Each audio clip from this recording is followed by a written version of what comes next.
విశ్వాసం ఎలా ఉంటుందంటే, ఏమీ లేనటువంటి పరిస్థితుల్లో జార్జ్ ముల్లర్ అనేటువంటి వ్యక్తిని మనం అందరం కూడా జ్ఞాపకం చేసుకున్నట్లయితే, 19వ శతాబ్దంలో ఏ ఒక్క వ్యక్తిని కూడా అడగలేదంట, ఒక్క రూపాయి అడగలేదు. కానీ అనాథ పిల్లలకు ఒక ఆశ్రమాన్ని నడిపించాడు.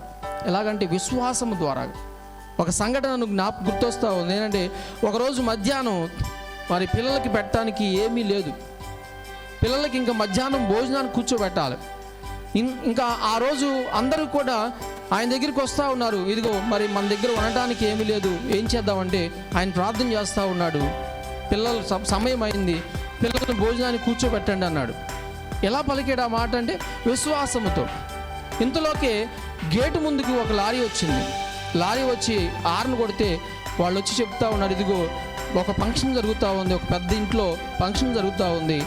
ఆ ఫంక్షన్లో ఆ ఇంటి ఒక వ్యక్తి చనిపోయాడు. ఆ ఫంక్షన్ ఆగిపోయింది. ఆ భోజనం అంతా మీకు ఇవ్వచ్చా అని వాళ్ళు చెప్తా ఉన్నారు. విశ్వాసం ప్రాముఖ్యమైనటువంటిది. విశ్వాసం